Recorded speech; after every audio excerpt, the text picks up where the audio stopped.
Hello and thanks for joining us. I'm Carol Jenkins. The program is Black America, and today we have the editors of Black Futures. It's a book that, I don't know whether you can see it, that I just love to hold, even when I'm not looking at the insides. I just love the heft of it, the worth of it. It's incredible.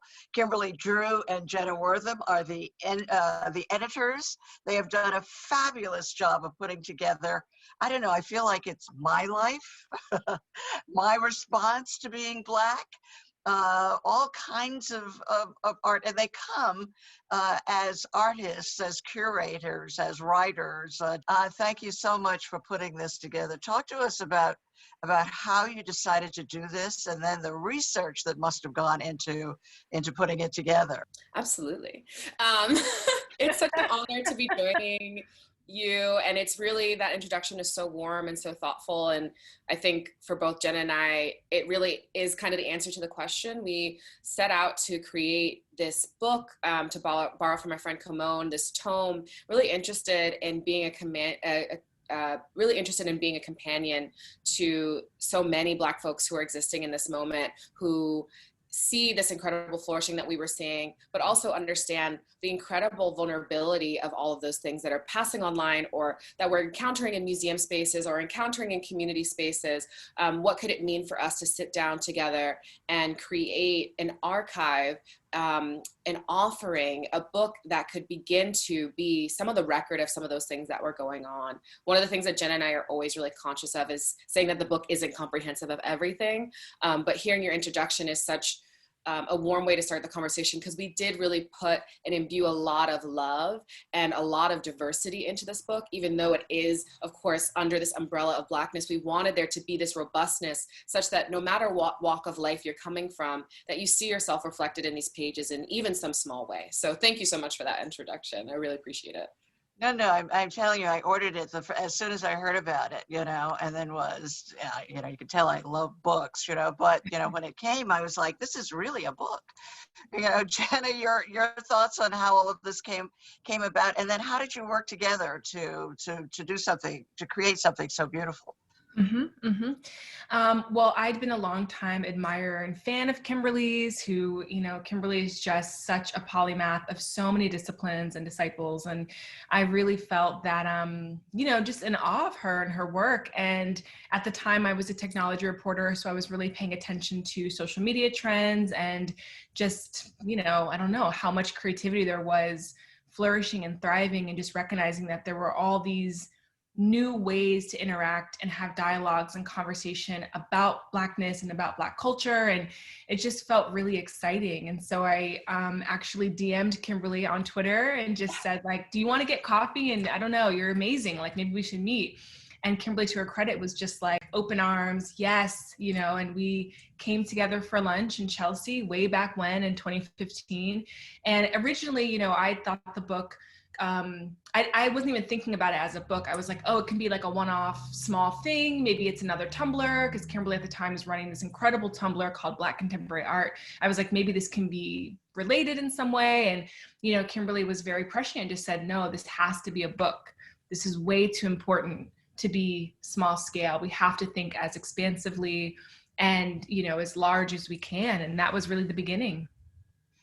Well, one of the things that, of so many things that made me happy, but you have Dawood Bey in the book, the Birmingham Project, and I'm from Birmingham, and one of my cousins is actually one of his, portraits, in that series. So, that wonderful mix of the older and younger, people was just extraordinary. So in addition to finding my hometown, there were so many things. Let's just, maybe we're starting a bit with the ending at the beginning, but we have a couple of images we can refer to. I love this concept of there are Black people in the future. Even though you've documented where we've been in the past, but this idea, struck me so emphatically, especially since everything we've been through in this last year and this current year, that bring racism and Blackness, right up to the top of every conversation. Talk to us about this artist, Alicia Wormsley. Yeah, absolutely. Happy to. And I love that you mentioned Dawood, who is just like one of the great loves of my life. I have Dawood's book, Class Pictures, which I actually stole when I was in college because I found it and I was like, I have to have this book. And that just speaks to like the chemistry and power of books when you see things and you're just like, I must have it. And Dawood is such an incredible artist to think about in relationship to someone like Alicia in this larger project, because Dawood for so many years has been this incredible recorder of Black history and specifically the lives of Black artists. He has this incredible documentation, this incredible archive of so many of his peers. And there's this incredible kind of momentum that you see in these images where you see a peer who, you know, he took this photo of in the 1970s and then takes a photo of in 2019. And you see this kind of like continuum that's so beautiful and so important, I think, especially in relationship to Black artists, because we don't always have this surety of existence. We don't always have the surety of our own records. We don't always have the surety of the possibilities for us moving forward. And I think Dawood is such an incredible artist in that respect. And then to speak about Alicia's work, love Alicia, a Black mom. This is always our moment to shout out Black moms who are the lifeblood of this book in many ways. But Alicia's project, There Are Black People in the Future, was launched in East Liberty, Pennsylvania. And it was this incredible billboard as part of this larger billboard project that had been going on for some time. But hers was the first one that neighbors asked to have taken down. And it became this incredible moment because it was this censorship of an artist saying something that was relatively not controversial. And Alicia writes really beautifully about it in the book as this, you know, kind of nod to Afrofuturism and nod to sci-fi, and kind of like an tongue-in-cheek joke about the fact that we will exist in the future. And it became this really powerful moment for us to sit and reckon with not only the power of language, but what it means when an artist is in some ways silenced. And what Alicia was able to do with the momentum of this project was not only continue to pervade this message, there are Black people in the future, one that I think more than any other image in our book has resonated with audiences, but also was able to build There Are Black People in the Future fund for other artists. And so it was kind of like they tried to bury us, but they didn't know that we were seeds moment. And we love Alicia and we love that work so much. So it's really a pleasure to talk about. That's great. And I'm always telling Dawood, he's so prolific, you know, that he constantly makes me broke because his books do not come cheaply either. You know, it's like, you know, but he's I think too, an example of an artist who has continued to produce, you know, over a long span of time and very, very effectively, one of our artistic heroes, you know, so to speak. All right. So it's time. Yeah. Like Dawood lives, and that's why I love him too. Sorry, I could go on and on about Dawood, but he's in the mix. Like Dawood is at the parties. Dawood is at the openings. Dawood is like talking to everyone after, you know, like there is something that's so powerful in his essence and way of being that I think is a masterclass for so many of us, where we think, what does success look like? What does excellence look like? And Dawood, of course, is a MacArthur genius, yada, yada, yada. All those things are true.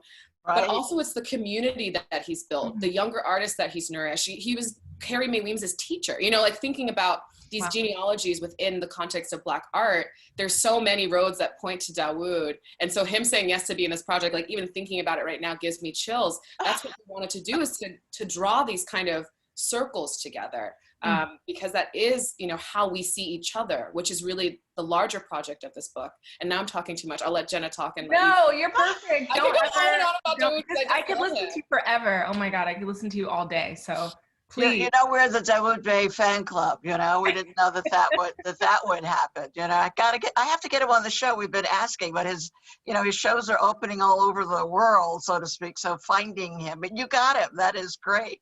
I'm going to write to him and say, all right, you know, Jenna and Kimberly were on, and now you've got to come on and talk about your work. The trick is Facebook. You have to hit him on Facebook. I love this. It's time to reclaim our skin. Let's talk a little bit about that. Jenna, do you want to take us through? That essay is by Adrienne Marie Brown, who is an incredible friend of both of ours and just one of our generations, or this iteration's, right? Because we're multi-generational, but just one of this iteration's greatest thinkers, greatest philosophizers, you know, just an incredible teacher, mostly known for her emergent strategy workbook and series and workshops that she runs. But that excerpt came from a book called Pleasure Activism that came out a few years ago that is similar to her previous work, but a little bit different in that it really is a call to love, you know, and it's a call to self-love as well, but it's really about what does it mean to build revolutions and movements from a place of love and joy and fullness and just a wellspring, right? And we do so much work that comes out of the grief and the sorrows and the pain, rightfully so. But Adrienne's work is so centered in, you know, what worlds do we want to build? We know what we don't want. What do we want? You know, and one of the pieces of her vision is we want a world where we feel good walking around as Black people. We feel in love with ourselves. We look at our skin and we're like, yes, and not in a way that's like hashtag melanin is poppin' type of way, you know, but in a way that's like really deep and embodied. And so, I'd read that book before it came out. I was lucky enough to read an early copy of it. And as soon as I read that essay, I just sent it to Kimberly and said, what do you think about excerpting this? You know, and Kimberly was so into it. And it felt, you know, it felt really powerful to think about this book as not Black Futures. I mean, it felt really powerful to think about Black Futures as not just an archive or a time capsule or a blueprint, but really, what I meant to say was, it felt really powerful to think about Black Futures as not just a time capsule, but also a blueprint for how to be.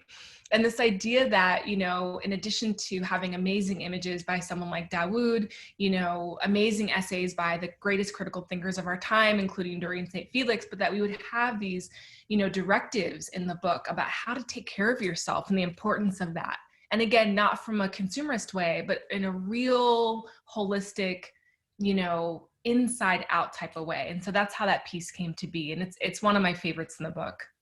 So how many, what is the total? I say, you know, I'm holding it now in my hands, you know, for security, you know, but so it's a big book. How many entries different artists do you have? Did you talk to and convince to join you in this wonderful project? I forget the total number. It's between 1 and 150. Kimberly, you look like you know. I was gonna say, I was like, it's honestly a trick question because there are a resulting approximately 150 pieces, but there's an entire universe and orbit of this book. I can't begin to tell you enough. It is so important, I think, whenever talking about this book, to also talk about the incredible support and community that we had in making it. We worked over the series of about 5 years and had so many incredible dialogues with mentors and peers and family that helped to usher this thing forward. So many artworks that were in the book and then out of the book.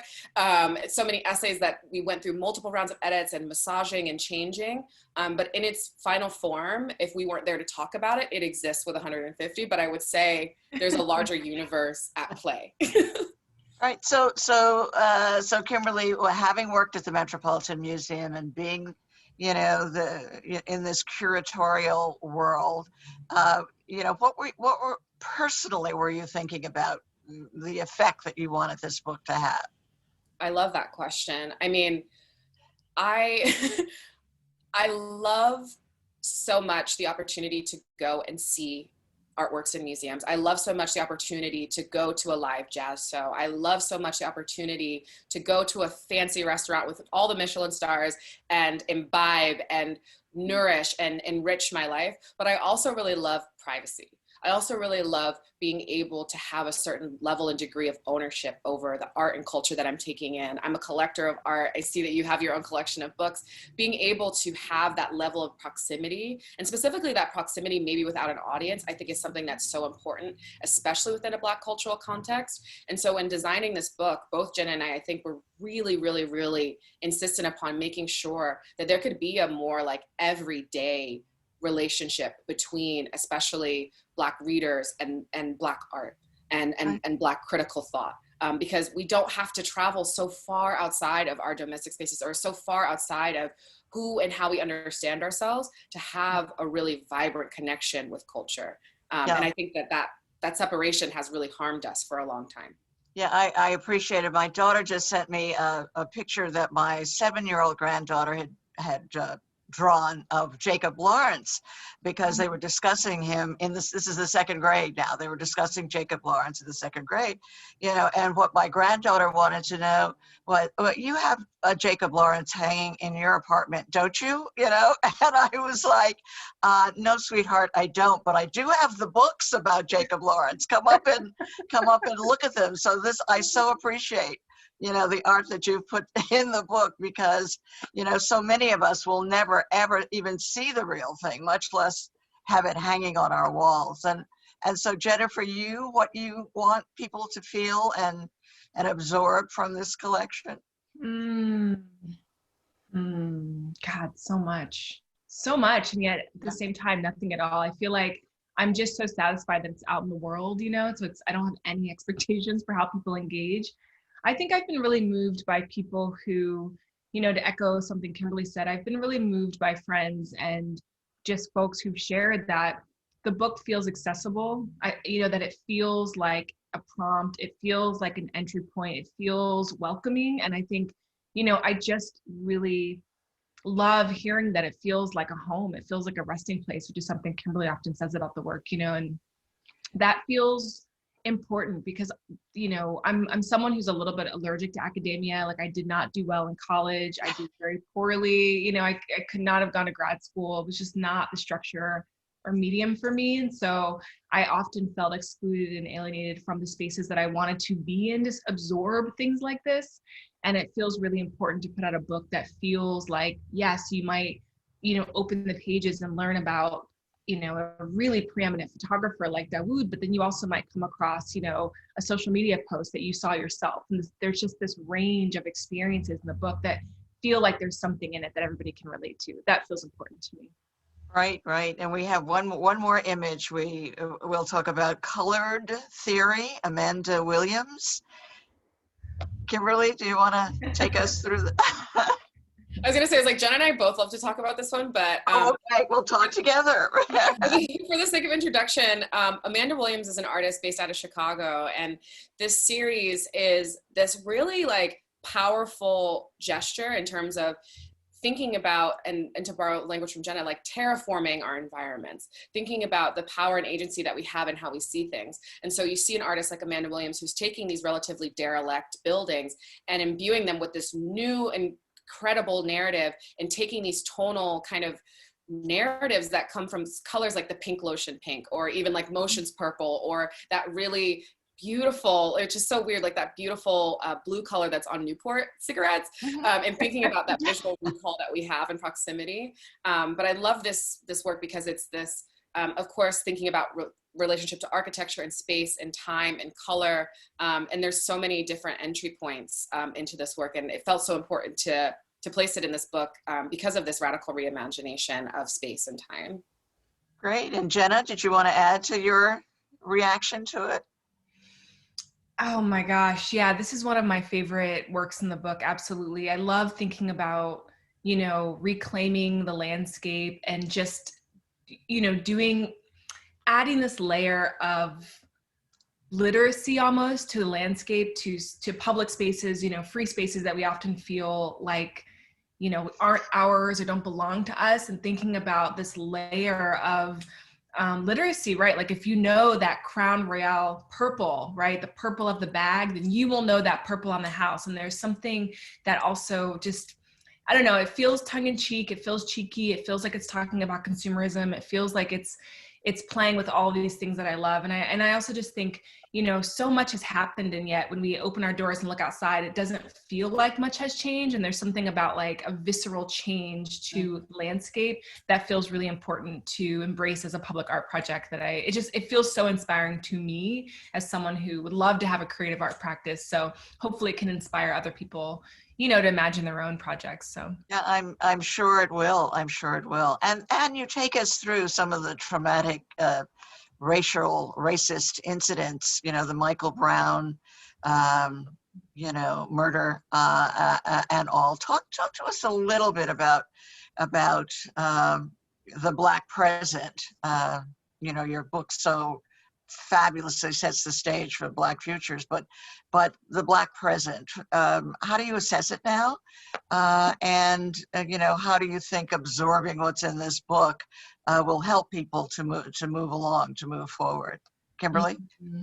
Yeah, absolutely. I am so happy. We've had a few conversations about the book, and sometimes we talk about what it means for this book to have come out in 2020, and it made last year in so many ways make a lot more sense, because I think we saw, especially as COVID started, and then through this moment of uprising throughout the summer, so many trying to think, what can I do? How can I have an impact on my community? What mutual aid project can I join? What, you know, what voices should I be uplifting? And for us, it was really powerful to be able to offer this book as an opportunity, one that includes beautiful artworks, of course, but also one that includes recipes, one that includes instruction on how to love yourself, one that includes instructions on how to start an art collection, one that includes a quantum futurist survey, one that includes a contract to protect Black people. And so for us, it was this opportunity to give people tools and resources, which is what I think we need, especially in the Black present, tools and resources for just, you know, retaining a sense of self, retaining a sense of calm, retaining a sense of space, but then also thinking about, sorry, I lost my train of thought. Like, so much. You're doing great, sweetie. But, and then also in relationship, I guess, to the Black present, I think that there was something that happened, especially over the summer, in this moment, especially around Juneteenth, really specifically, where it felt like so much of America and so much of the world in some ways, especially mediated through the internet, was discovering the incredible abundance of what it means to be Black. And Right. it was this moment of shock. You know, like I just, as a person who like, and I think for all of us, like we're so steeped in Black culture, this moment of shock and awe was kind of off-putting. And so it was really incredible to be able to offer this book that has so much latitude to remind people like, oh no, we've been incredible. We've been exceptional. And maybe you didn't see all those things. Everyone, you know, all of us, like even in the collection of the pieces for this book, Jen and I were consistently learning about the incredible expansiveness of what it meant to be Black. But I think in the Black present, it's important for books like this to occur. And we hope that there will be more. And of course there are more. We're coming in a lineage of other books like this one. But we hope it inspires others to really sit and understand the power of being a witness and being a recorder. Because they're not going to record for us. And so, yeah, that's all I'll say. I don't know, are you all dedicating another 5 years to getting out volume 2? Good question. Yeah, or are you going to take a break? That's the Jenna, your thoughts on Black present and Black future, the distinction between what the future could be. You know, I think about how so often as a Black person in this country in particular, this land we call America, you know, it feels like we're caught in a perpetual time loop or time warp. You know, we're always looking around and asking ourselves like, you know, there's a Gregorian calendar year that we're supposed to be living in that sounds like the future, but honestly, it feels like we're living in this archaic idea of what the world is supposed to be, and like, how do we reconcile the past with the present and what we want the future to be. And I really think part of the Black Futures Project, which is just like the way we think about this book, is to stop gaslighting ourselves, you know, to say that we did live through these things. And I think so much of contemporary media and news media is just so on to the next that there isn't the opportunity to hold space, right? Like we still should talk about, you know, the life and death of Mike Brown. We should talk about Sandra Bland. We should talk about Katrina. We should talk about all these things, but the pace of our world means what's happening now, you know, what's going on in this moment. And we don't get to even remember, we don't get to process, we don't get to grieve, we don't get to celebrate, right? And even something like Juneteenth, which has such a special memory for so many people, Juneteenth has been special to me for a long time. And to feel this like commercialization that Kimberly was just talking about, and this co-opting, this kind of frantic scrambling because of years of neglect and being, you know, overlook, and, you know, the ways that we're supposed to be grateful now because Coca-Cola is thinking about, well, they've always been thinking about us, but you know what I mean? We're supposed to be grateful because Mentos now remembers or realizes there are Black people in the world. You know, it's hard to know how to get our arms around what's ours, right? And so I think when I think about the Black president, it's about a pause. And I think it's a lot about stillness and just taking a breath, right? For those of us who can breathe right now, you know, just taking a beat. So that's what comes up for me when you ask about the Black president as it relates to this book. Yeah. Well, I do want to say to all of our listeners, it's such a handsome, beautiful book.